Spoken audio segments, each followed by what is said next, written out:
Thank you for being here tonight for this timely program, Gun Violence, the Trauma That Never Ends. Many of you may not be familiar with the League of Women Voters. Since its inception 98 years ago, the League has been a nonpartisan political organization which educates and advocates for a wide variety of issues, the first of which is voting rights, followed by public education, various social issues, and the environment. Tonight, these two aspects of League, education and advocacy, are blended into a program which we hope will inform as well as challenge all of us to find a way to solve the problems surrounding gun safety. League has no interest in restricting our Second Amendment rights. Nonetheless, we find it unconscionable and a failure of society to allow weapons of war to be used against our children under the guise of protecting this right. And we believe bullets do not ask partisan questions when they kill. When I was a child, I heard a story, a parable likely. It was about Olaf, a Norwegian boy who was among a group being interviewed as a summer farmhand by some elders in a neighboring community. When each farmer asked, "What can you do for me?" Olaf would reply, "I can sleep soundly when the wind blows hard at night." Each of the boys was paired with a farmer until the last farmer realized that he was stuck with Olaf. Soon a mighty storm came to the farmlands in the middle of the night, and the farmer ran frantically to the barn to raise Olaf, to batten down the implements and secure the animals. True to his word, Olaf slept soundly, and the farmer finally gave up and decided he would have to handle the work alone. And he went to the stable and found that all the animals were securely penned and the equipment was safely stowed. And that's when he realized that he was the lucky farmer and that Olaf could sleep soundly during the storm because he had prepared. Our League of Women Voters of Seminole County Gun Safety Action Team arranged tonight's event long ago before the recent horrific Parkland tragedy, which is only the most recent example of what is wrong with our current way of dealing with guns. I want to emulate Olaf. I want to be prepared to stand up to the storm around guns and to do the things that will secure our schools, protect our citizens, and force our legislators to make common sense decisions on where the lines are drawn for safety. One final note. Tonight, as you entered, you may have seen a posted release noting that this event is being filmed. The video will be posted to our website and possibly used in other ways. We understand if you choose not to be filmed and prefer to leave the room. And now I will turn the program over to our moderator, Kathy Swerdlow, who has the introductions to the program. And thank you again for being here tonight. Thank you, Zelda. So Zelda alluded to in her opening remarks the Second Amendment, and I really want to just address that briefly because this is not a Second Amendment issue. The Second Amendment was always interpreted one way until 2008 in a case known as District of Columbia versus Heller. And in a 5-4 decision, for the very first time since the Constitution's being written, it was then interpreted to be an individual right to keep and bear arms. And Judge Antonin Scalia wrote for the majority. But even as he did, I'm going to quote from that decision, "Nothing in our opinion should be taken to cast doubt on long-standing prohibitions on the possession of firearms by felons and the mentally ill, or laws forbidding the carrying of firearms in sensitive places such as schools and government buildings, or laws imposing conditions, and qualifications on the commercial sale of arms. Additionally, he went on to state, we also recognize another important limitation on the right to keep and carry arms. We think that limitation is fairly supported by the historical tradition of prohibiting the carrying of, quote, dangerous and unusual weapons. So we are perfectly within the bounds of the Second Amendment, even as it is currently interpreted. And what we are really calling attention to tonight is the public health and safety issue of guns in our society. I have one statistic that I want to share with you because it really made an impact on me. And these numbers come from the CDC, and they're a result of their study of causes of death in 2015. In that year, in the United States, 5 people died in a terrorist attack. 36,161 people died in motor vehicle accidents, and 36,252 died from firearms. As Zelda said, when we started planning this meeting in October, we were still 18 months later dealing with the aftermath of Pulse. We never envisioned that we would again feel so raw and so fresh in the state of Florida after what happened not even 2 weeks ago in Parkland. So our goal tonight is to educate you on the effects of gun trauma, both to the individual physically, psychologically, and emotional, to our communities, and to also provide an up-to-the-minute status of gun laws in the state of Florida. It is my privilege to introduce our panelists. I will introduce them all, and then they will each have an opportunity to make a presentation. On your chairs, there are cards. If you have a question for any of the panelists, please indicate which one, and we will come around and collect those cards for our question and answer time when they finish their presentations. So sitting closest to me is Dr. Mark Levy. Over his work life, Dr. Mark Levy has developed a keen interest in firearm violence and prevention. He was recently appointed to be a special consultant to the Injury Prevention Committee of the American College of Surgeons. Mark is a pediatric surgeon in Orlando, Florida, and has been in practice for 19 years at Arnold Palmer Hospital for Children. He is the Director of Pediatric Surgical Education for ORMC residents and is the Associate Director of Trauma at Arnold Palmer. Seated next to him is Dr. David Cavallari. Dr. Cavallari holds a doctorate in family and marital therapy from the University of Florida and has extensive experience teaching and presenting on mental health issues. Most recently, he has been presenting workshops on the biology of trauma, in addition to providing clinical services to individuals affected by the Plaza and Pulse shootings. David is experienced delivering clinical services. He has also conducted psychological evaluations within the Department of Juvenile Justice System throughout Central Florida. Dr. Cavallari develops and manages community research programs in Orlando and Tampa. And seated at the end of the table is Patty Brigham. Patty serves as the first vice president of the League of Women Voters of Florida.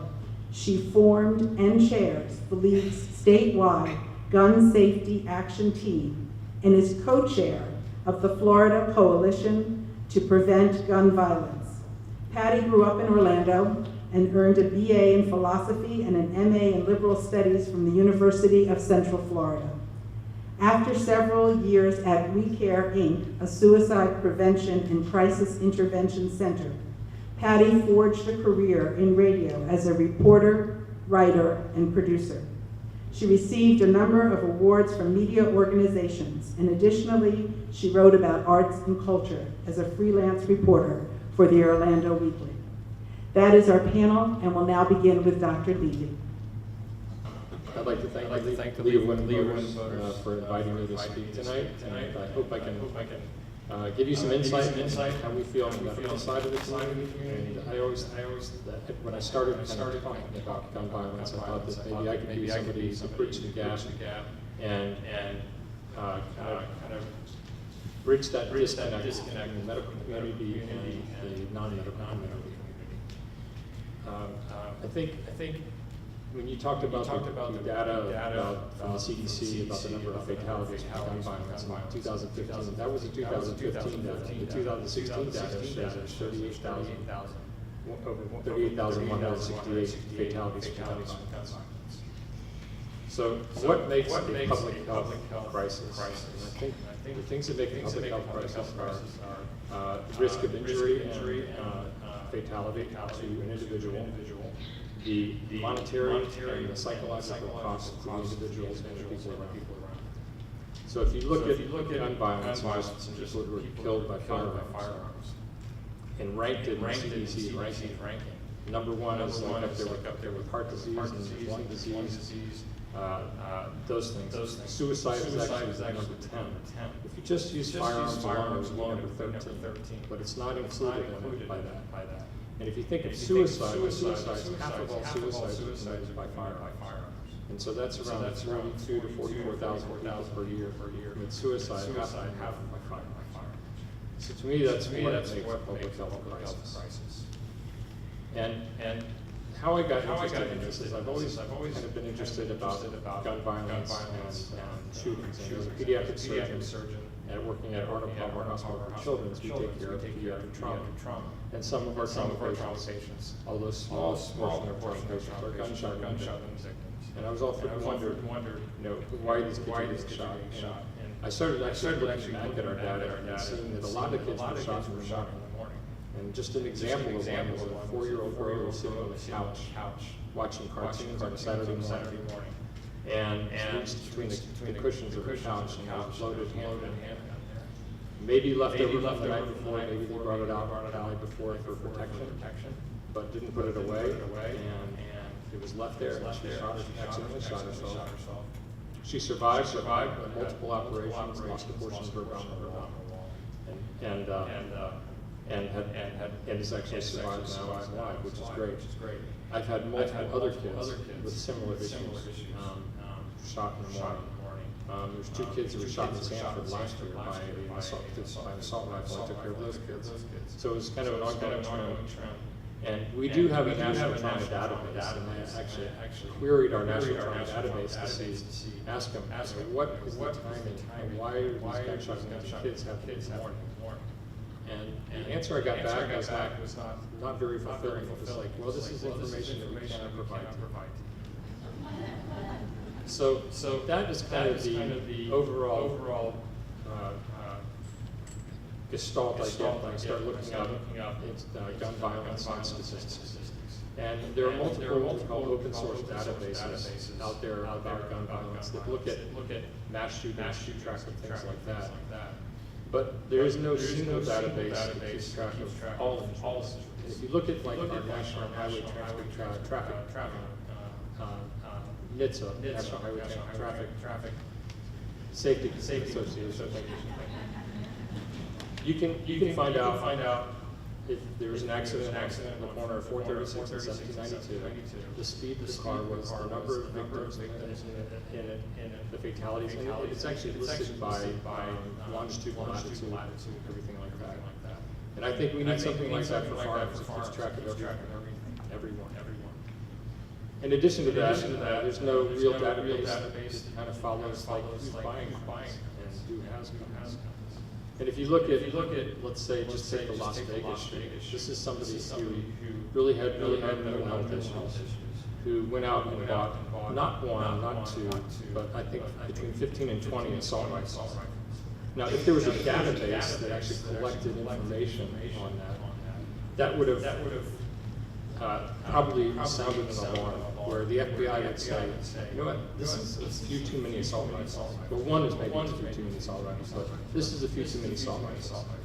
And it would have had to probably go out there and kind of investigate and look into this. And maybe it prevented that shooting. So now we come to what happened in Parkland.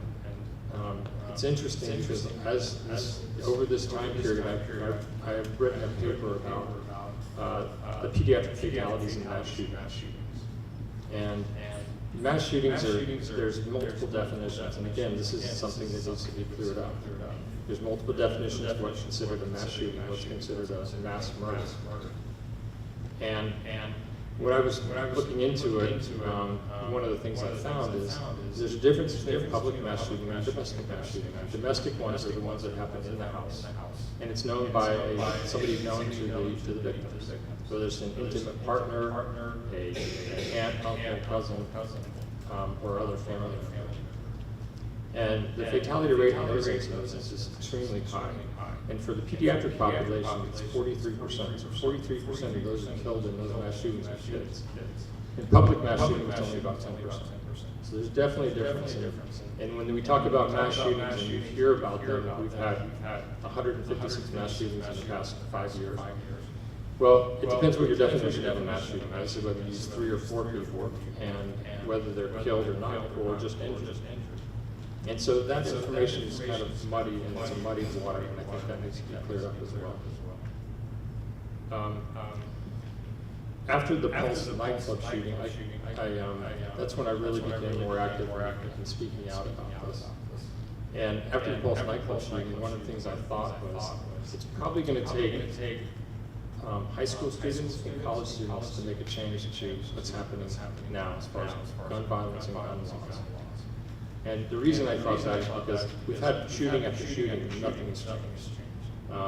You would think after the Sandy Hook shooting, something would have changed. And I'm sure everybody probably remembers where they were. I remember I was in my car during the Sandy Hook shooting. I remember this took place on December 14th of 2012. This is 11 days before Christmas, where all these kids were, and parents and families were preparing for this.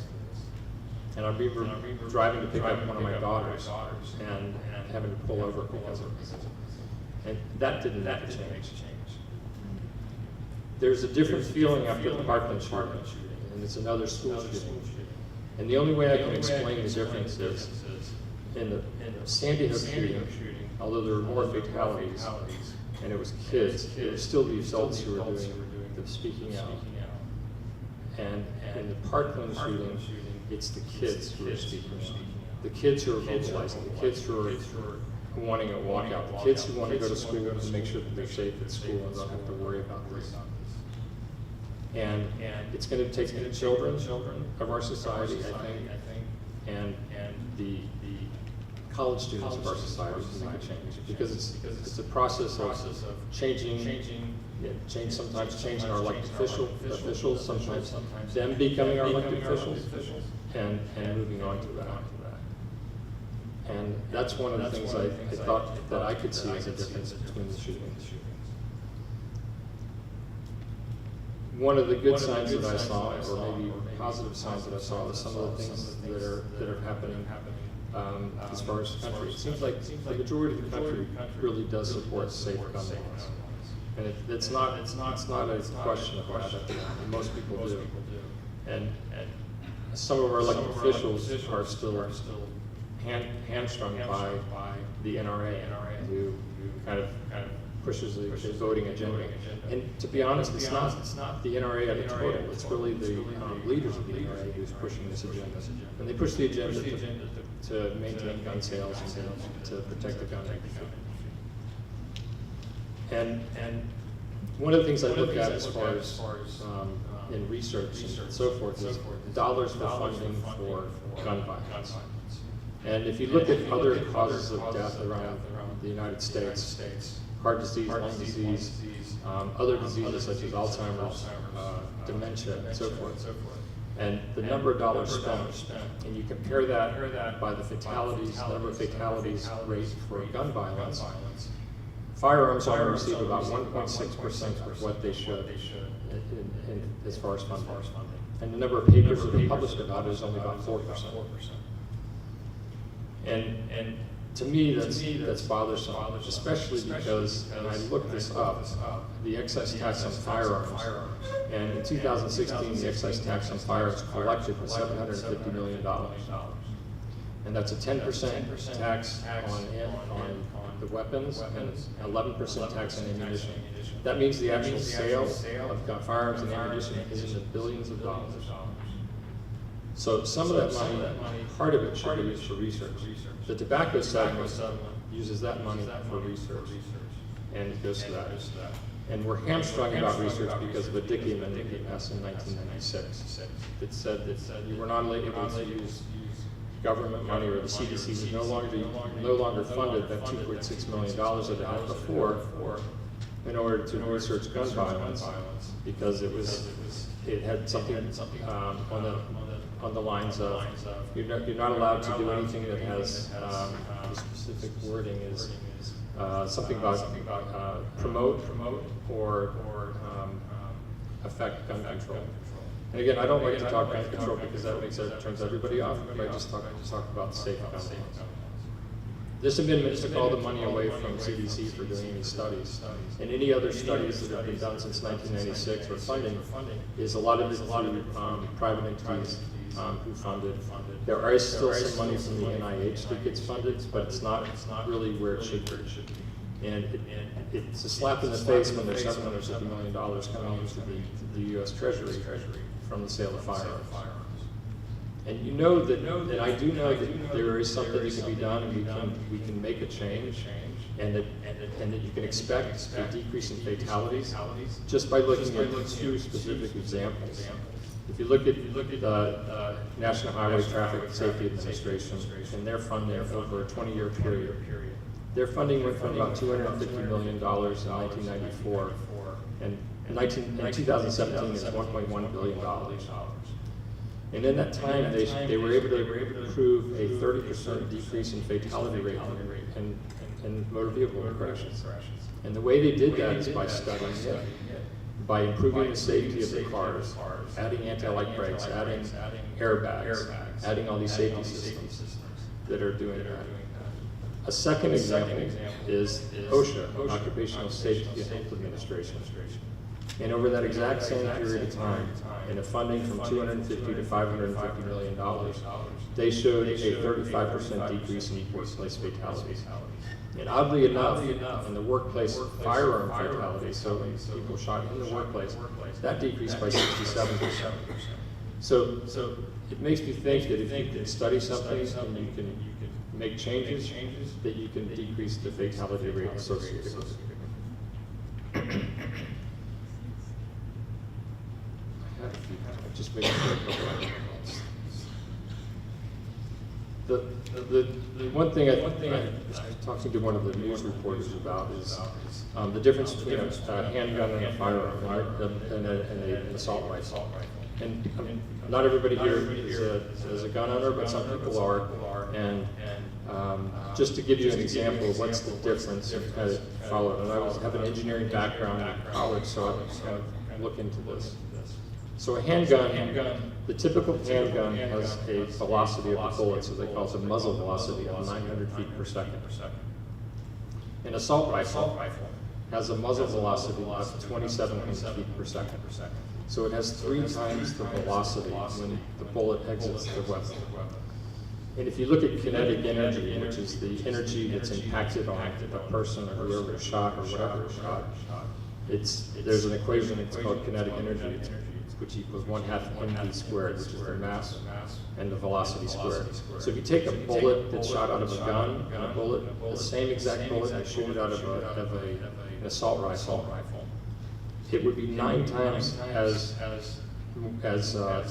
powerful than a handgun. So it's a much different. Now, taking care of people and kids who have been shot with an assault rifle is different.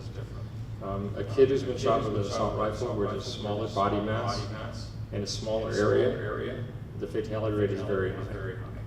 And that's one of the things that we see in taking care of. We look at something called the zone of injury. And this zone is not necessarily the zone where the bullet hits, but it's the zone around the bullet. And it's based on that kinetic energy of the bullet.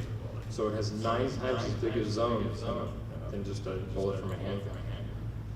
And that's why assault rifles are so dangerous, and that's why they really are a military weapon. And it's sad to see that the assault rifle ban that was in effect from 1994 to 2004 went away after a sunset clause, and the Congress failed to continue it.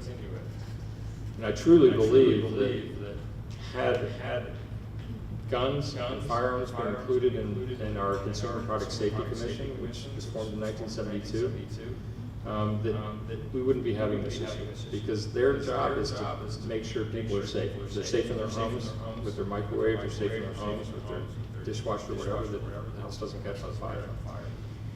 If assault rifles were part of it, or guns were part of this, then the assault rifle would have been deemed to be too dangerous.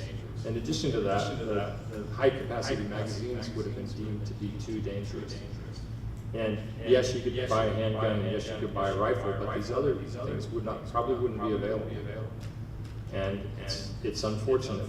Now, the odd thing about the Consumer Product Safety Commission is if you buy a toy gun for your child, and it has too much lead paint on it, that would be wrong. It doesn't make any sense. Anyway, I think I've spoken enough. That's it.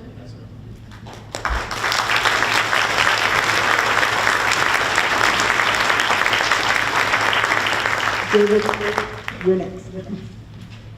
Okay, well, I don't know how to follow that. But, in terms of my own experience with gun violence, I really was thrust into it after the Plaza and Pulse shootings here in June 2016. Prior to that, I have the training for doing trauma-informed care. I have plenty of experience in that regard, but I really was kind of thrown into it that I guess it was that Monday morning on the 13th, and I'd already known, of course, about both shootings. And I worked with the Mental Health Association of Central Florida, and there were some brochures in the back. And one of the first things I was asked to do was to go to the Plaza and offer grief counseling to the staff that were there. There was only one fatality, but the staff of 20 were just completely in shock. They were physically in shock, and you could palpably sense that in the room when you were sitting there and just trying to console them and to listen to them. So for them, they really hadn't even got to a point of being able to discuss what happened, to really just kind of start to let it out. And that's one of the things that I've learned over time, both in my training and my clinical practice, is that the process of dealing with trauma, of gun violence, takes time for every individual. And for some people, they started to experience those impacts immediately. And from the training that I have, the work that I've done, what you start to see immediately is that shock. I also started to see a fair amount of shame, of guilt, of wanting to have been there, wishing they could have stopped it. For some of them, they completely lost the will to want to go to work. For some, it triggered other traumas. And in tandem with what happened at Pulse, I started offering some grief counseling for some of the survivors, whether they were in the room, or they were in the nightclub that evening, or if they were case managers who were working through Orlando United Counseling, through the collaborative with Heart of Florida United Way, Orange County Government, the City of Orlando, and you just started to hear story upon story about the psychological impact. And there isn't just a psychological impact, there's an actual physiological change that happens to the body after a person's experienced trauma. And trauma, in this particular case, when we're talking about gun violence, is about the actual perceived threat to their livelihood. But trauma really kind of applies to any kind of experience that a person perceives to be threatening to themselves. So, for example, there was one individual that I worked with who was in the nightclub, and they got out safely, they weren't injured, but as I was speaking to them, you start to hear these other stories that start to come out, and initially I'm wondering, well, what does this have to do with what happened that night? And the more that I started to listen to the story unfold, I started to understand that there was a pattern of other traumas that this person had experienced, and that it had re-triggered this individual over and over again from things that had happened to him when he was a child up until his current age, probably a gentleman in his mid-50s. So for an individual who's experienced some kind of violence, if it's not their first time experiencing some kind of violence, some kind of trauma, you start to hear and see and experience things that don't necessarily seem to be related directly to the trauma that the person's experienced. Now, when it came to the folks that I've worked with through the Plaza and Pulse, I started to hear some of the very same stories about looking back and wondering what they could have done differently, having a difficult time sleeping, becoming incredibly irritable, having a difficult time concentrating on anything, a great sense of shame, a total lack of interest in their work, that all of a sudden, instead of being that person that would show up to work every single day, put in 8 or 9 hours, and then go on about their business, that they're having a hard time getting out of bed and finding their way to work.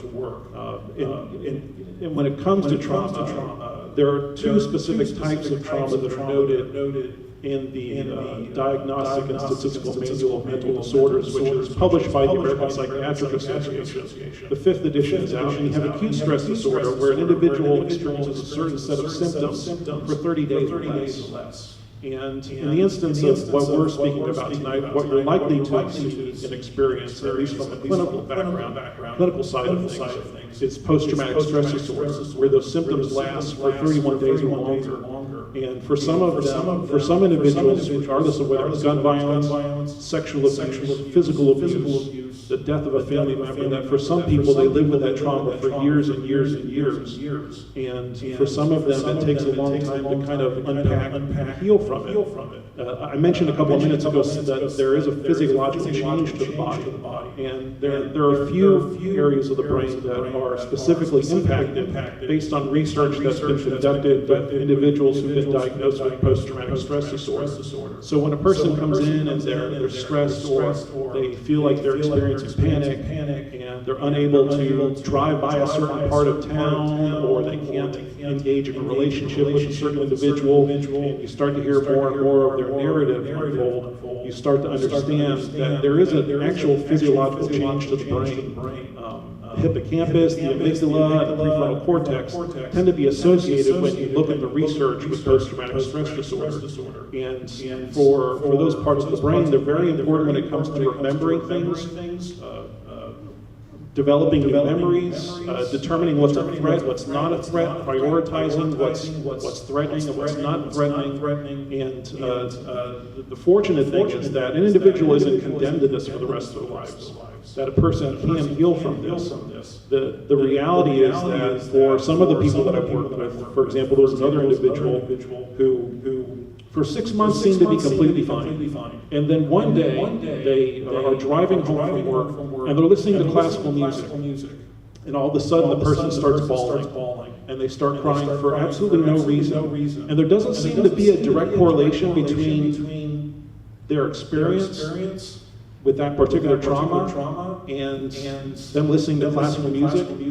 But for that individual, there was a close enough association that it was finally that trigger for them that let them know that, all right, there's something that's upsetting me, and I need to work this out. And for individuals who've experienced trauma, it's not impossible for a person to heal or recover from it, but it is important for an individual to have it addressed one way or the other. One of the other things that I do with the Mental Health Association is workshops on trauma. And we're actually doing one this Wednesday at the Mental Health Association. And one of the things that we talk about is, of course, the biological aspect. So it's a little bit like a lesson in physiological psychology. There's also a little bit of background on the symptoms, on primary versus secondary trauma. And for many of us in this community, especially, we have probably suffered a fair amount of secondary trauma. Now, secondary trauma is the kind of trauma where you may not have been in the building, you may not have been at the event, but because you're a caretaker, you're a friend, you're a family member, you work at a hospital, you legislate, you do something that you can be affected by, because the brain really doesn't care. The brain doesn't care if you're the person who was actually a participant, you were there, you were a victim, or if you happen to be someone who was listening to these stories. And part of the reason why we do the workshop is to help educate folks, especially people who are in the caring profession, so that way they find out other ways to take care of themselves along with the people that they're working with. There's one individual I'm working with right now who worked at Orlando United Counseling, and honestly, it just burned them out. They're just hearing the stories day in and day out. And for individuals like myself, it's important to find some way to balance between the personal and the professional. Because for a lot of us in this profession, we want to help cure the world, we want to save the world, we want to do everything for everyone, and we want to make sure that everyone goes home happy and safe. But the reality is that's not the case. So it's important for individuals, regardless of the profession. I mean, heck, you don't even have to be a professional counselor or a medical doctor. You could just be that family friend, that person that everyone kind of dumps their life on. And it's possible that over time you might start to feel that, okay, I need to withdraw, I need to take a step back. And part of that is because the body remembers all of those things that you hear and experience. And after time, the brain, in its way of trying to protect you, will try to keep you away from time to time from any experience that you might say, all right, I don't think I can handle this right now. So it's important for people, when I talk in this workshop, about finding ways to take care of themselves. Now, I'm trained as a counselor, so I do mention counseling as one of those avenues, but I also mention all kinds of other things, because counseling works for some people, and it doesn't work for others. Part of it comes down to the working relationship that you have with your clinician. But there are so many other ways that a person can heal and recover from trauma, that it's important that I make that point really kind of over and over again. So for me, at least where I come from, I really wasn't planning on doing this, but I have a long-standing relationship with the Mental Health Association. I also have a long-standing working relationship with the LGBTQ community, in part because of the work I've done with the HIV community over the years and other things that I've done. So I kind of got pulled into this, and I have a very dear friend who is an advocate, Billy Maines, who fought very much for this until he passed last July. So it's important to continue this work because I have two small children. I have an 11-year-old daughter and an 8-year-old son, and it scares me to absolute death. Every time I get a message now from my daughter's school, it's a voicemail or it's a text message, and I'm wondering, is my daughter safe? I have an iPhone, so I have that, can you find someone?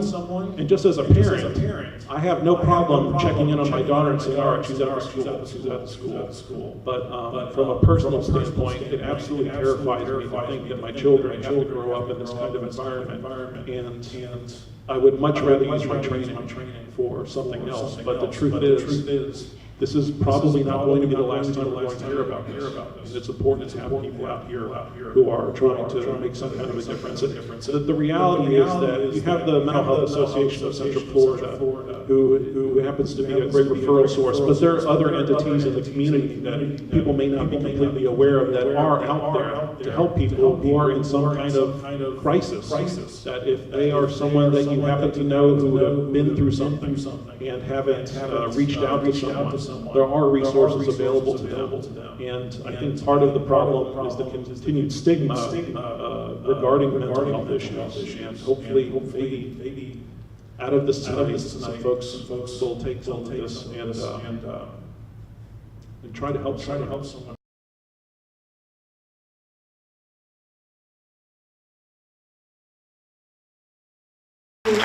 If anyone has a question for either Dr. Levy or Dr. Cavallari, if you would write it on the card and pass it to the outside, we do have people who are going to come along and pick those cards up.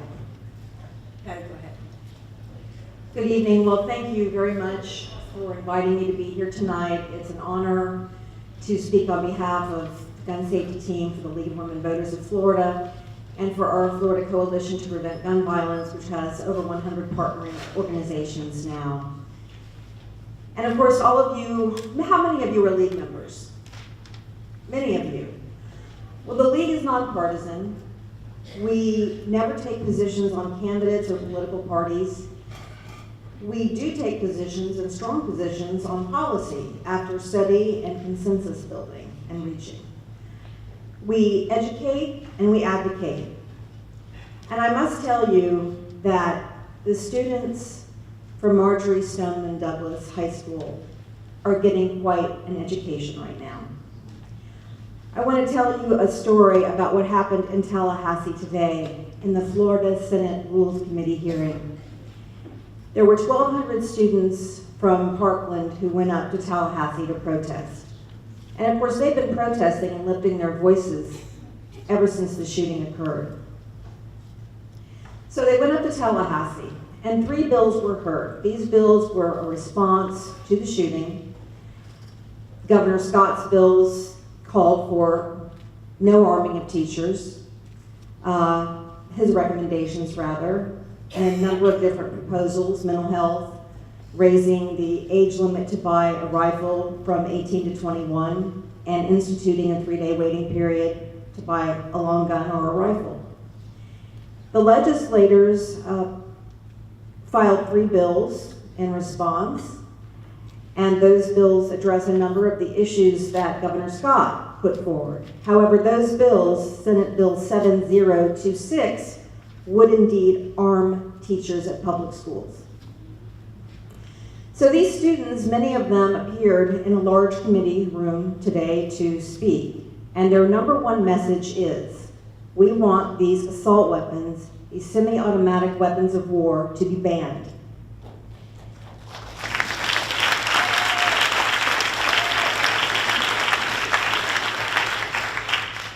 So a series of amendments were put on the bills.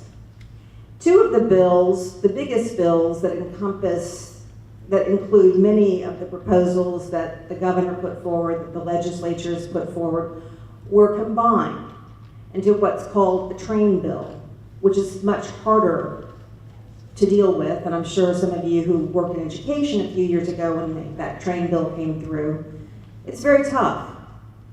And the other bill, which would address public records, Senate Bill 7024, that passed, and essentially that would protect victims of mass shootings from having their address publicized, etc. That's important because, unfortunately, we've seen victims, or parents rather, of Sandy Hook victims being harassed, that Sandy Hook was fake. It's sick. So that went through, but they combined the other 2 bills. But the bills were amended. There were quite a number of amendments, and one of those amendments was in fact a ban on assault weapons in large capacity magazines, which was heard. Initially, after the Senator Galvano had introduced the package, and Senator Rodriguez introduced the amendment to ban the bills, there was some testimony, and then they were going to go right to a vote. Well, a number of students spoke out and protested. I suppose a number of them didn't know that they had to fill out an appearance card to testify, and that's understandable. I mean, many of these students have never been to a political hearing in the legislature. So the Senate chair, the chair of the Rules Committee said, okay, we'll let you all speak, because of course, who got the last word right before that? Marion Hammer, the chief lobbyist of the Florida NRA. So the students were allowed to speak, and the hearing and debate was almost 2 hours long, and the students were passionate and articulate and eloquent, and we can be so proud of them because they're not going to quit. But the education that they're getting is that despite talking about losing their classmates and the loved ones and their mentors at Stoneman Douglas, was that after all of that, and after parents spoke, the committee voted down the assault weapons ban amendment. And these students were amazing. Many of them were tearful, but you know what they did? They took over that room and they raised their voices and said, we are not giving up, we will be back, and a few more things that I cannot share because we're a nonpartisan organization.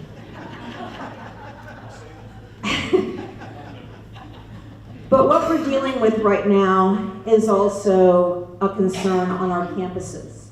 Because despite the fact that teachers have come out from the Florida PTA, from the National Education Association, and said, we do not want to carry firearms on our campuses. We are on school campuses to teach. How many teachers are here tonight or retired? Yeah, thank you.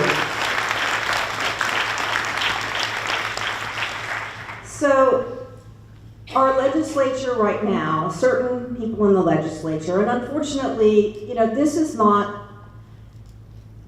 public safety issue. This is not a partisan issue, but it is. It has become a deeply divisive issue. One Republican did vote to support the assault weapons ban today, but other than that, it was split along party lines. Not only were amendments voted down to ban assault weapons, an amendment that would tighten up the safe storage law, which if you have a child in the home that's 18 or younger, you must lock up your firearm in a safe or with a trigger lock if the minor is present. Currently, you can have that weapon on you if there's a minor around and you're supervising, if it is on you. But this amendment would have tightened that up, so you can't have it around the minor.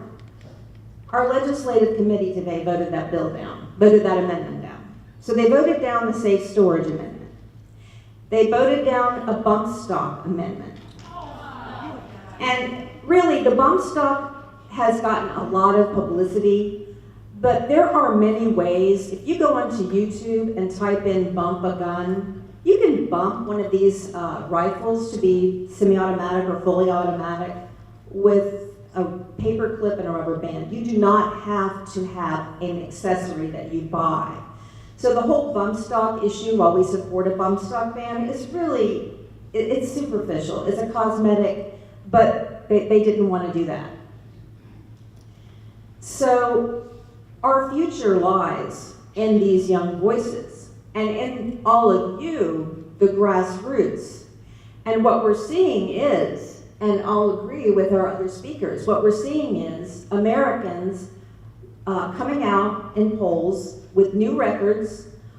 67% of Americans in a new poll want semi-automatic assault weapons banned. Yes, they do.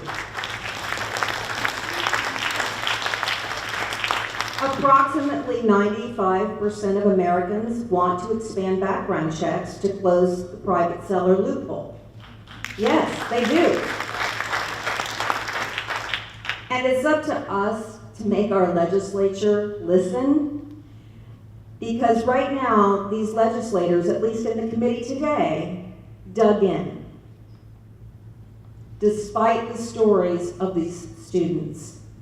So we have to continue to raise our voices, to call these senators and to start calling House members, because they're going to start hearing the bill tomorrow. And let these legislators know that, hey, you know, we put up with this for a long time. We put up with gun expansion bills. And by the way, we've been defeating some of those expansion bills. So far, no guns on college campuses, no open carry, no airport carry, no courthouse carry. So they're digging in this year. The NRA is digging in because they're under fire, no pun intended. You're seeing NRA members appearing on national news programs on CNN and MSNBC. Why?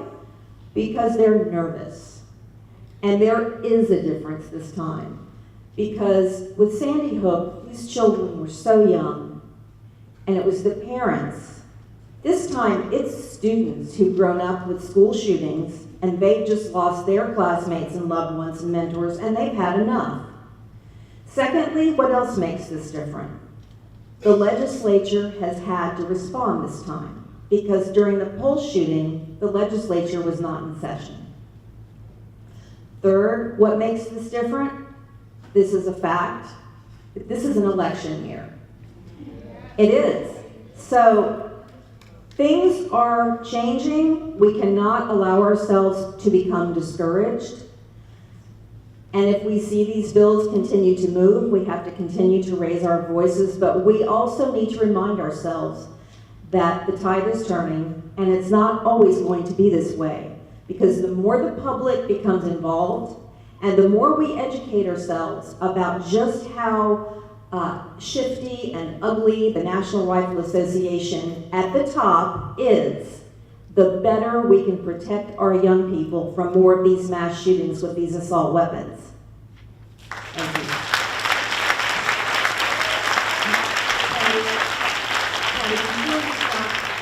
I wonder if you could just give everybody the general overview of what Florida law currently is, like who can buy a handgun, who can buy a long gun, and so on. To buy a handgun in Florida, you have to be 21 years old and pass a background check. Currently, to buy one of these long guns, which does include AR-15 style assault weapons like what was used at Stoneman Douglas High School, you have to be 18. So ranging the age limit from 18 to 21 may sound good, but the fact is that 11 out of 14 recent mass shootings, the shooter was over 21. The Pulse shooter was 29, the Las Vegas shooter was 64. That's a do-nothing proposal. If you want a concealed weapons permit in Florida, you have to be 21 and pass a background check. Florida has more concealed weapons permit holders than any other state in the country at 1.8 million. So we do have a lot of work to do to fight these bills this year. We also are seeing there's some positives in these bills. It's called a risk protection order, and it would essentially allow a family member to petition the court if he or she believed that a member of the family was at risk to him or herself or another person. Then a judge could take the firearms away. That's a trend we're seeing around the country, so that may have a chance. But for the most part, we've got a fight on our hands not to arm teachers and to continue our fight for an assault weapons ban and expansion of background checks. I do have a number of questions. Some of these up front are for you, Dr. Cavallari. One of the questions is, if someone's Baker acted and held for the 3-day hold, what happens after that? What can families do when their over 18-year-old child no longer wants to take their meds? I mean, what are some of the options and what are some of the obstacles that are being faced by families? There aren't a lot of great options. I mean, the truth is, after 3 days, if the person is not considered to be a risk to themselves or anyone else, if the individual chooses not to take their medication, they can't be forced. I mean, the court can intervene and can do only so much. Now, in terms of step-down services, there are services available in the community, so it's not just a matter of the individual being released from a facility like Aspire, for example, and then basically being left to fend for themselves. There are clinicians, there are facilities and other entities that can offer step-down services for individuals who have attempted to take their own lives. In terms of actually forcing an individual, I think if that's kind of the spirit of your question, there really isn't a whole lot that can be done to force an individual to do that unless you need to involve law enforcement. And fortunately, law enforcement has, in the community, has taken a more active role in crisis intervention training. So that's one of the things that have taken place, especially in Orange, Seminole, Osceola, and Lake County over the last 8 to 10 years in terms of training law enforcement officers to work with individuals and families who are dealing with a crisis situation.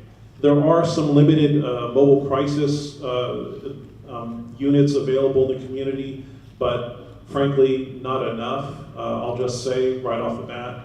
But in terms of forcing an individual to take medication, the options are limited unless you get the court involved or law enforcement involved, and even then, there really isn't anything that's airtight that will force an individual to take their medication or to seek care if they are not choosing to do so unless it's mandated. I mean, if anyone else wants to add to it, I wish we had something better. Now, it's my understanding that the number of mentally ill, truly mentally ill, who are violent towards others is actually very low. It's incredibly low. It's very low. There's this perception that if an individual is depressed or anxious or even experiencing a psychotic break, for example, if they've been diagnosed with schizophrenia or dissociative identity disorder, which used to be multiple personality disorder, is incredibly low. That you don't have this just people running all over the place who have been diagnosed with some kind of mental illness and that they're all of a sudden going to also be incredibly violent. Now, the truth of the matter is that most of the individuals who are the actors in these mass shootings tend to be men. And I don't know if that's, and I'm not a league member, so I can say this, but there seems to be some kind of an association with maleness, and these things happening more often than not. I mean, the truth of the matter is that there seems to be some kind of a component, and part of that, I'm speaking as a parent, is that I'm concerned about how I'm going to raise my son to be a certain way, to be able to be emotionally intelligent, to not to resort to using his body, to being violent. If he becomes upset about something, he becomes frustrated with something, that he can find a peaceful, non-violent way to express himself. Whether it's towards me, it's towards his mother, his sister, or someone that he works with, or someone that he's in a relationship with. So for me, there seems to be something going on here, and I guess I'll leave it at that. So I'm glad we talked about this. The message that's getting out right now is from the NRA is it's mental health issues, it's the FBI's problem. That's their talking points, right? And deputies. So don't be fooled by this. The mental health issue, as far as gun violence, is not the problem.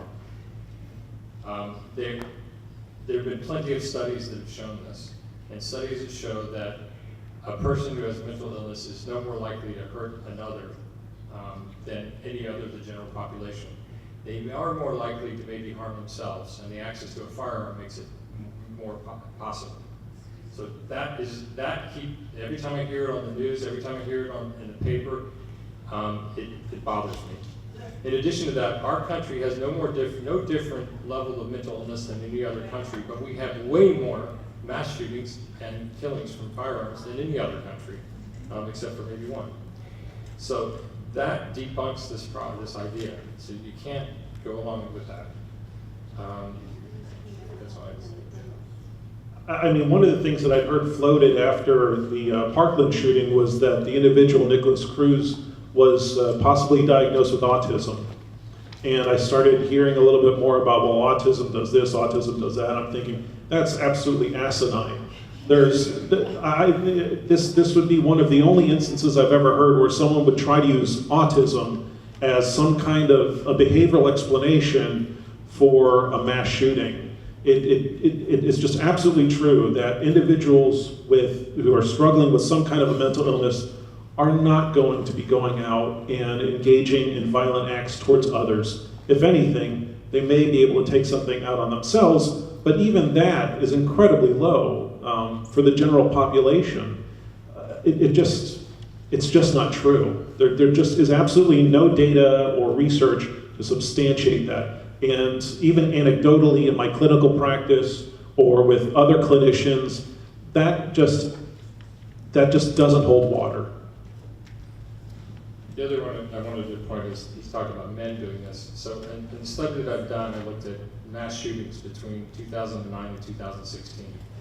And there were 71 domestic mass shootings and 31 public mass shootings. For public mass shootings, all of the shooters were male. And for the domestic mass shootings, only 4 of the shooters were female. So it truly tends to be in the male community. I don't know why, but that is true. We have a couple of questions about any suggestions for parents for calming their children's fears, as well as for fears that the teachers have about returning to the classroom. Does anybody want to jump in? And I guess I'll start with that. As a parent, basically what I have found myself doing is checking in with my daughter, asking her what's going on at school. They actually had a walkout last week that I thought the walkout was happening March 14th, but she told me, yeah, they were doing a walkout. I walked out, and I tried to keep it cool, but inside I'm thinking, yeah, that's my kid. So, I mean, I'm just incredibly proud, but the important thing to do is to, at least as a parent, is to talk about it. Changing the channel is not going to make it go away. Switching off a web page or trying to pretend that it doesn't exist really isn't the most helpful way. Does it mean you need to have a graphic, blow-by-blow discussion about everything that's happened? No. But it's important to have some conversation with them, to talk to them about being safe, which really, I mean, my father's in the audience. I never had to have this conversation with my dad. I mean, really, the worst thing that I had to deal with when I was in school was, I can't even remember what it was. I mean, it was a different time.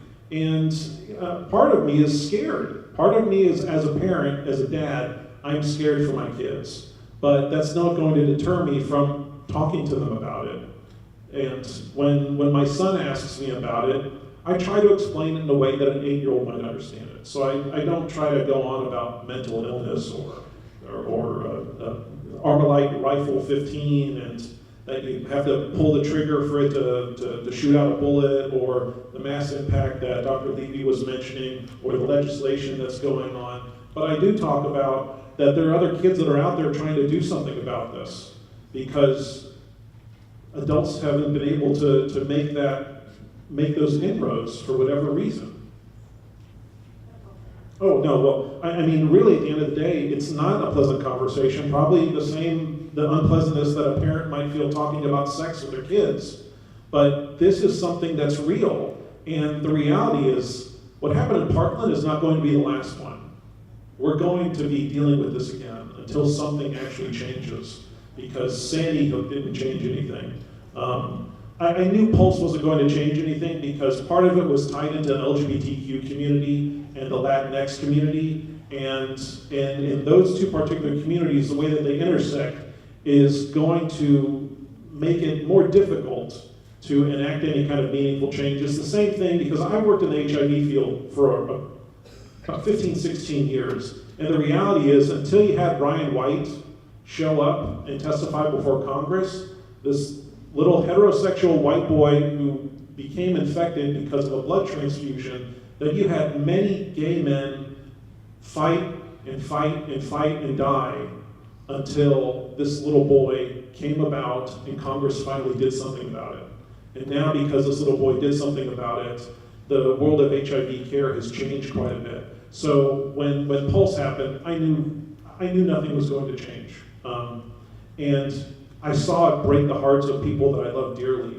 And I think for a couple of them, that at least one of them died because, frankly, they had a broken heart. And I don't want to lose anyone else like that again. So I think for any of you who have children, you just have to check in on them. Check on them, ask how they're doing. I mean, I can't tell my daughter, stay away from all boys, or if there's a boy that goes near you, run the hell away. But I have to tell her to be careful. I have to tell her to be careful, that she needs to pay attention to things, that her senses need to be heightened. I mean, it was the same thing after Pulse. I went to a club about 3 or 4 months later, and instead of enjoying myself, the first thing I did was look for that red sign back there at the back of the building. How can I get out of here?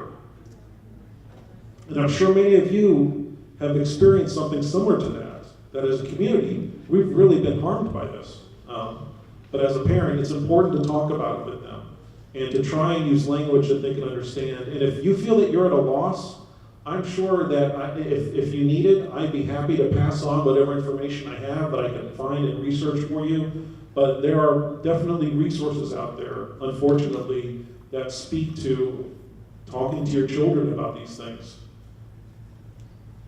I'd like to add something that you can do, and that is to teach your children the difference between a fact and propaganda.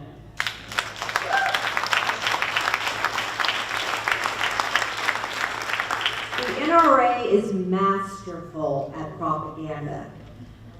Watch some of their videos. Type in NRA video and Dana Lausch and see what they're putting forth, that anyone who doesn't agree with their extreme pro-gun stance is anti-American and we're all just wanting to sink the United States. It's propaganda. They're very good at it.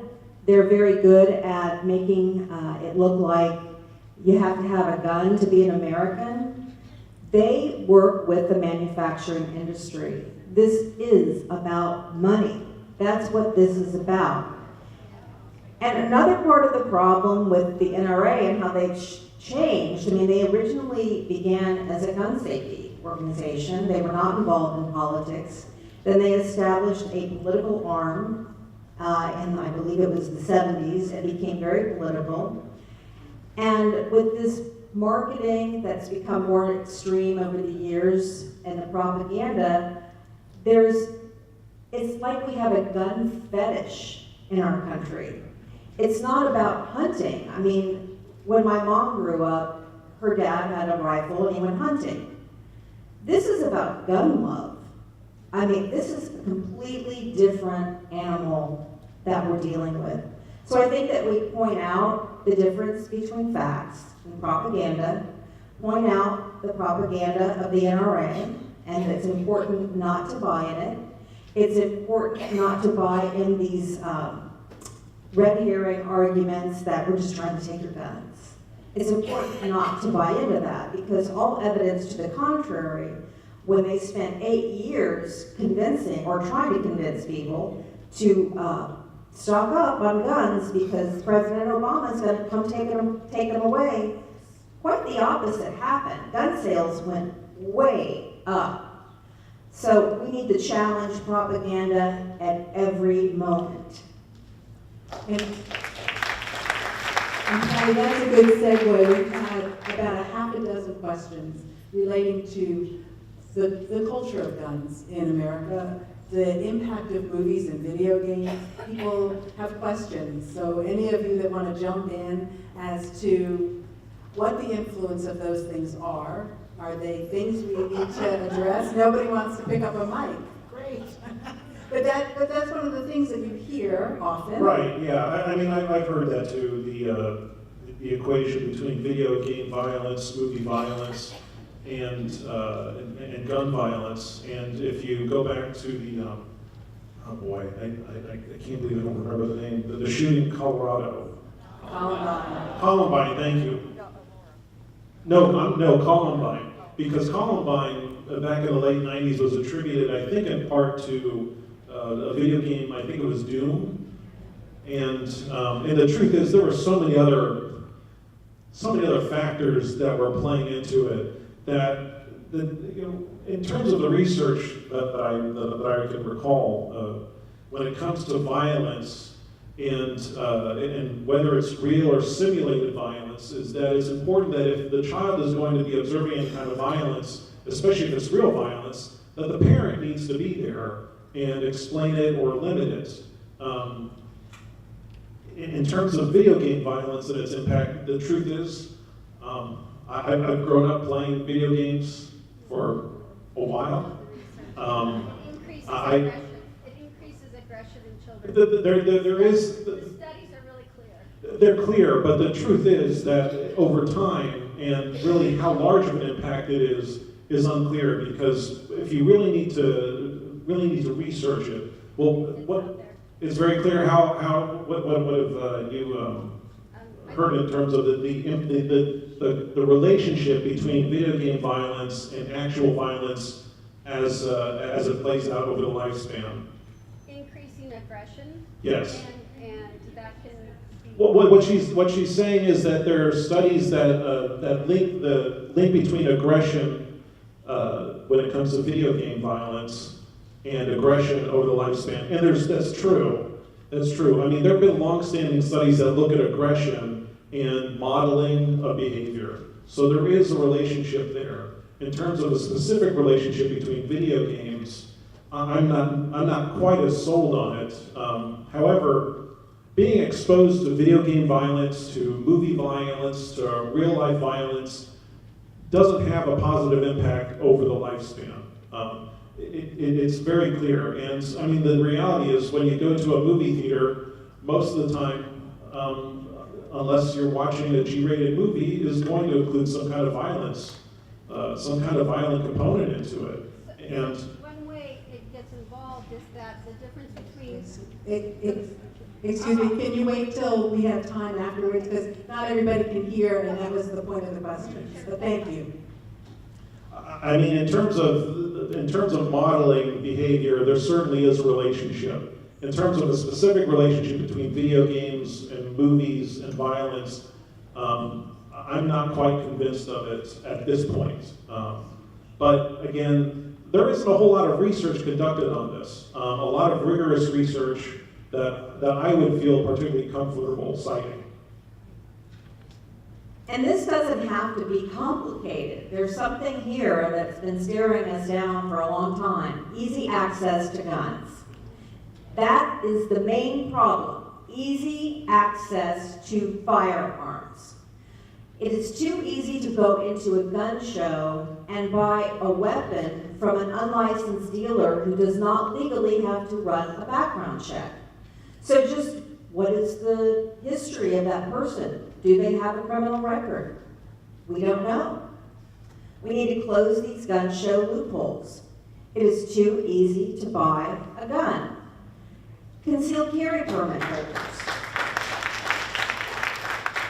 Concealed carry permit holders have to be 21, pass a background check. You also have to take what is known as a proficiency class, which depending on where you go to take the class, could be 45 minutes, could be 3 hours. It's usually taught by an NRA instructor. And you learn about some of the Florida gun laws, and then somebody can, we've studied this. Some of these classes, someone will come in and try to sell you insurance, just in case you shoot somebody, you want to have this insurance. Or push products, because they want you, a lot of these classes are held in gun stores, and they want you to purchase firearms or accessories when you leave. And then you go and you show that you are proficient with a gun. Now, what does that mean exactly? Usually it means go out to the shooting range, thank you very much, shoot one time, or shoot into a barrel, or shoot a paint gun or a BB gun, not a real gun, and thank you very much, here's your concealed weapons permit, as long as you pass that background check. And that is why, in Florida, we had 1.8 million permit holders. And we just saw a very slippery trick tried on a 100-page agriculture bill, because in Florida, to get a permit, you go to the Department of Agriculture and Consumer Services. Well, in this bill, on line 2,487, was language saying, well, if by 90 days we don't have a completed background check when you're applying for your permit, we're still going to issue the permit anyway. And if we find out later that that person should have been disqualified, we'll make it null and void. Well, by that time, that person could go on and shoot people. So we've got to bring common sense gun legislation to Florida. Patty, don't we also have reciprocity in this state? You mentioned that. We have reciprocity, which means that we will accept concealed carry permit holders who have those permits in other states to come in. And some of the states, like Minnesota, have very strict training and and requirements and renewal requirements. Some have lax training requirements like Florida, but yes, we do accept those permits. Let me just add one bit about that piece of progression. I think there's part of that equation that's true, but there are other things that need to be incorporated into understanding that in terms of parental style, how it is that we teach our boys, because if, as Dr. Levy mentioned, it was 97 out of 101 shootings over that period that you cited were done by males. And a part of that, when I talk about that maleness component, is how it is that we raise our boys. And if part of raising our boys is giving them a video game, giving them something violent, telling them to go run around, tell them, hey, be a big boy, don't cry, get over it, stop doing that, don't be such a you-know-what, be a man, be this, be that, instead of actually allowing them to feel something and empathize with them and limit them. Because one thing that I have to do with my son is I limit how much video game time he gets. And really the worst that he plays right now is Kirby, which is this little pink ball that picks up things and blows them around. But the truth is, I don't have any guns in my house. The closest thing I have to a gun is a stormtrooper blaster. Other than that, I've personally never fired a gun. I want my son to learn to be an emotionally intelligent young man, so that way he knows how to relate to other people. So there is some kind of a component there, but I think it's really important to look at the entire spectrum of what's going on with our boys and how we raise them in this country. And those certainly are components that are problematic.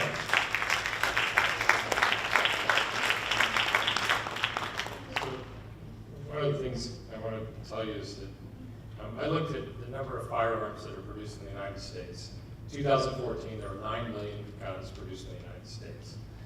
And they exported about 400,000, and they imported another 4 million. So it's 13 million guns for sale in just 2014.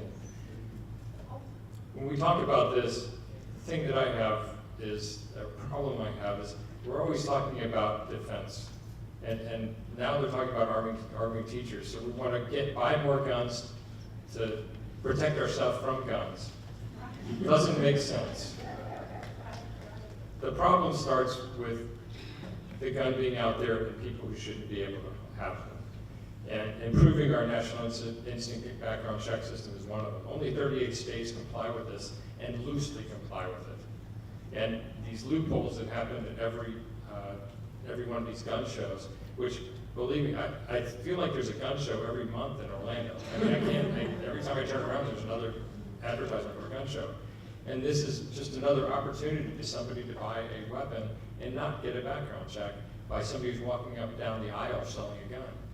And those loopholes, I think, need to be closed to make it more safe. In this paper that I write, I talk about people who are not allowed to own or possess a firearm, who were able to get one. Some of them got one illegally and killed people, and the number of people that would be saved from it. And that's one of the problems. And just going back to that same issue as the mental health thing, in a shooting in Jonesboro, Arkansas, which was in 1999, 2 students, an 11-year-old and a 13-year-old, got guns from their home. And they went out and they stood and they ambushed kids. So what they did is that one of them ran in and pulled the firearm, so all of them came out. And as they came out, they shot them. These 2 kids went to juvenile detention. The 13-year-old, when he got out, was able to buy a gun. That's the problem. We've had a lot of questions that relate to what other things besides counseling can be done to relieve stress. What other ways? Because one of the things that I heard from you is that there's like this ripple effect. It's not just if you saw it, or just if you heard it, or just if you were there. And it also seems to be impacted by your own personal history. So there's probably a lot of people walking around with stress and trauma. So what other things besides counseling? Well, in addition to counseling, one of the things that I stress, especially during the workshops, is that it's important not to do it alone. That it's important to have some kind of a support system right off the bat. The one thing that I learned immediately while working, especially with the Plaza staff, was that they immediately start having potlucks. And the purpose of it was just to gather together, have some food, have a drink or two, and just shoot the bull. That it wasn't a matter of them having to go through a proper counseling session, that it was them just spending time together. Now, did they talk about it? Some of them absolutely did, because for some of them, they need to find some way to express it. And one of the things that I would stress right off the bat is to ensure that you have some kind of a support system, whatever it may look like, whoever it may be, whether it's friends, whether it's family, whether it's your priest, your rabbi, your imam, whomever it might be. One of the other things that I recommend to folks is when it comes to expressing it, that it has to come out one way or the other. So counseling is one way that you can do it. For some, I've encountered folks who do a great amount of art, whether they're painting, they're drawing, they're doing sculpture, they're journaling, they're finding some way to express it one way or the other. I've also strongly recommended for some people that communing with others, whether it's going to Mass on Saturday or Sunday, or going to synagogue, or going to mosque, that finding some kind of solace in a higher power for some people is incredibly powerful. That religion can be a very soothing factor for some people. I've also talked about exercise. For some people, walking around Lake Eola can be incredibly peaceful, can be incredibly calming. Yoga could be something else. Mindful meditation, going to the beach. There was one individual who told me that on the weekends, this was when I went and spoke to the Orlando Police Department, that one of them said, yeah, I'm a radio dispatcher. So for a while I felt like, well, no one really thought that I had actually experienced anything because I wasn't there at Pulse that night, but I was transcribing it. So maybe they're not there, but they're recording every single thing that happened. So for that individual, they said, well, for me on Saturday, I go get on my hog, and I go ahead and make my way over to the East Coast, and about an hour into it, I'm still kind of thinking about things, but in that second hour, I'm just going up and down US 1 or 95, and I've completely forgotten about it. That for me, that's the most liberating thing I can do for myself. Another thing that I also advocate for some people to do is to find a way to give themselves permission to do nothing from time to time. And I call it a do-nothing day. And the most important component of having a do-nothing day is A, giving yourself permission, and B, not feeling guilty afterwards. And that really can be very challenging for a lot of people, that they don't give themselves permission to say, all right, I'm not going to do those 8 loads of laundry, I'm not going to do these 5 other things that I have on my to-do list. I'm going to sit on my butt, on the couch, I'm going to eat whatever it is I feel like eating, and I've heard all kinds of responses from folks over time, that it goes from stuff like pineapple and mango to eating a couple of tubs of ice cream, or Oreos, potato chips, or somewhere in between, and they give themselves permission to not have to save the world for that day. That for at least that short period of time, they allow themselves to just be in that moment, whatever it may look like for them. For some individuals, gardening. How many of you garden or try to garden? There is something incredibly powerful for some people just to put their hands in the soil, and if they create something, and if they actually create something and eat it, that is something that is almost heavenly for some people. That doing something like that, something as simple as just putting your hands in the dirt, could be very powerful for some people. For some people, music is very therapeutic. Comedy can be very therapeutic. Now, there's some limits to comedy, because I also worked in a foster care home a little while back, and there was some really dark humor pointed at some of the children who've been abused and neglected. And at that point, I thought, all right, this isn't funny. Now you're basically showing me some of the signs of burnout, which is something that someone who's been traumatized or stressed may reach that point, and it might be time for them to take a step back. It's also important to do something meaningful every day. It doesn't have to be something large, something grand, but something that's important to you, regardless of what that looks like. But really, the two things that I stress over and over again is to give yourself permission to feel whatever it is that you're feeling, because that's another thing that I think is problematic for a lot of people in American society, particularly men, that men have been taught at a very early age to shut themselves off, to bottle things up, and every once in a while a good cry really can do wonders.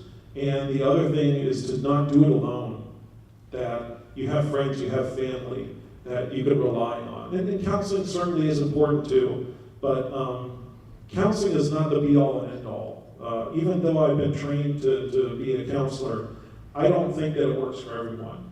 It doesn't work for everyone. That there are some people that just don't find value in it. And there are all kinds of other things that people can do. So when I talk about things that people can do, it really is a matter of finding something that you work with. And one of the approaches that I generally take in counseling is a strengths-based approach. So I try to look for things that people do to take care of themselves. And it's important to look for those things that you do and to really expand upon them and to give yourself permission. I mean, oh yeah, of course. Yeah, there have been a couple times where I've even told clients, all right, on Saturday, you need to schedule an hour to just cry. It sounds completely ludicrous, but for some people, they just don't stop to give themselves permission to let themselves feel something. And that, for some people, is exactly what they need to start that healing process. And then they can take that next step and decide if counseling is something I want to do, or if I want to go to a priest or a family member or my rabbi or whomever and take that next step. So that way I don't have to do this alone, because there are some people who have been traumatized over and over and over again. And when you've got complicated trauma, multiple traumas, there's a lot to unpack in that person's life story. So it's important to find some way to do that with someone else. Thank you. I think that intervention, as the doctor was talking about, is very important, and I really respect that. But let's look at prevention. Preventing gun violence, easy access to guns, passing smart gun legislation, standing up, going up to Tallahassee, testifying at the hearings. These bills I told you about earlier this evening will be in committees tomorrow. The Senate bills will be in the Senate Appropriations Committee at 11. The House versions of these bills will be in the Rules Committee at 9 a.m.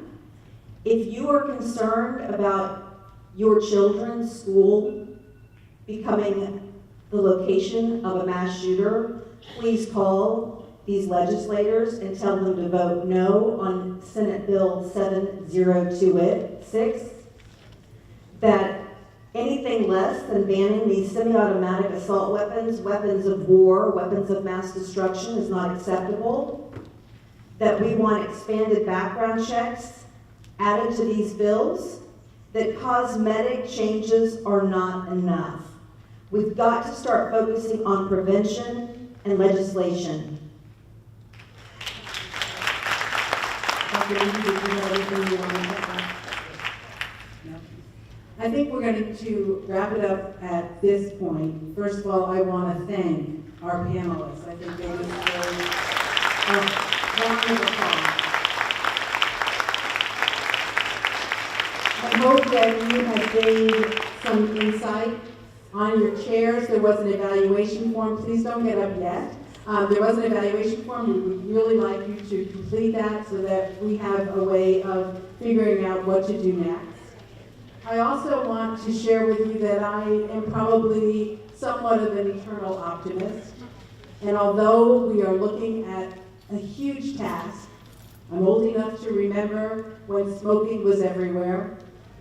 I'm old enough to remember that I didn't want to put my child in a car seat when I brought him home when he was born 40 years ago. How dare I will hold him in my lap in the front seat. So change is possible, change can happen. If you are ready to add your voice to some of the more organized voices, you can get information about the League of Women Voters in the back of the room. You can speak to our speakers when we conclude the meeting. You can join the Florida Coalition for the Prevention of Gun Violence. You can join any one of a number of organizations. You have a voice, but most importantly, you have a vote. And do not forget what your legislators and state senators have done in these past 2 weeks, and make them pay in November. Thank you.